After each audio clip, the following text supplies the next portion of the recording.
My name's Joe Perry. I'm the Curator of Local History at the Potteries Museum, and today I'm going to be talking about Hulton Abbey. So Hulton Abbey is located in Abbey Hulton, which of course takes its name from the abbey that used to be there.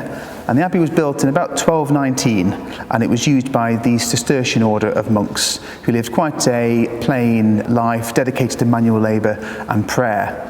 And the abbey was actually supported and founded by Henry Audley, who was a local baron, and for noblemen like Henry, helping to found an abbey was a good way of trying to guarantee that your soul and the souls of your family might get into heaven. And there was an expectation that the monks would have been praying for that to happen. So what we'll do now is hop over to the gallery and take a look at some objects that were found at the abbey and some of the stories that they tell us about life at the monastery and in that area during the medieval period. Hulton Abbey survived for over 300 years, up to the reign of Henry VIII, and like many abbeys all around the country, it was eventually dissolved. In the case of Hulton Abbey, that was in 1538, and by 1540 all of the monasteries had been dissolved. And the abbey building soon fell into disrepair. Things like the bells would have been taken and sold, a very, very precious metal. The roof lead would have been melted down and used elsewhere, and lots of the stones and blocks and tiles from the abbey would have been taken off and used in other local buildings. And it wasn't long before the abbey was largely forgotten by many local people. However, excavation work on improvements to a farm in the Victorian era uncovered parts of the abbey and renewed interest in its history. And lots of excavations have taken part since then, including some in the latter bit of the 20th century, and the results of those excavations you can find here at the museum. Excavations at the abbey uncovered over 100 graves. Some of the most high status were found below the floor of the church, which was kind of the premium position to be buried in terms of getting a good seat in heaven. Many of those graves contained grave goods, clues to the identity of the person buried, and interesting facts about their time when they were alive. I'm here next to some of the objects discovered in graves at Hulton Abbey.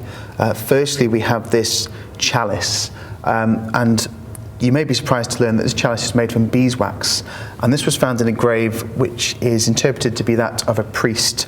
And what we think this beeswax chalice is for, it wouldn't have been used as a practical chalice or drinking cup.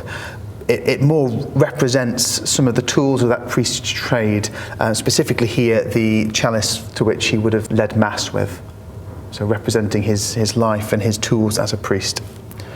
There's also some quite special objects just behind this chalice in this case as well.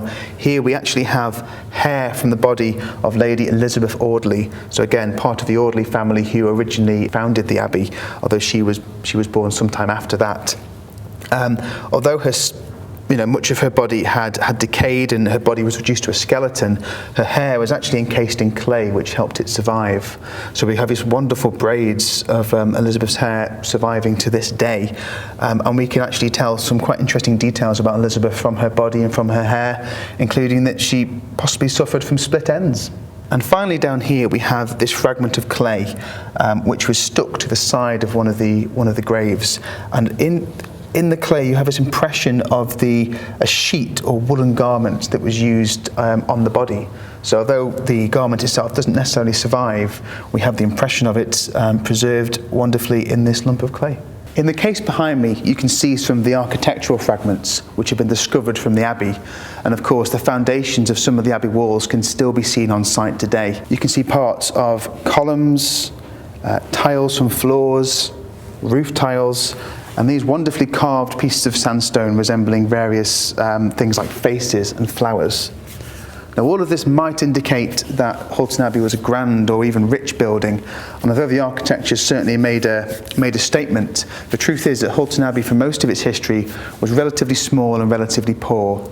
So we know that when the abbey was dissolved in 1538, there were only 9 monks in residence, and there had been even less than that at earlier parts of its history. The abbey would have looked after about 3,000 sheep at their peak. Sheep farming was their main business, but they also dabbled in outlying farms, in things like tanning, and also in coal mining, both at Abbey Hulton and in Hanley.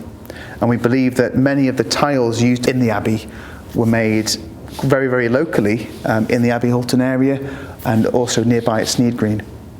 I'm standing now in front of some of these smaller finds from excavations at the Abbey. There are too many to go through today, but you can find out a lot more about these finds and others from Hulton Abbey on our website.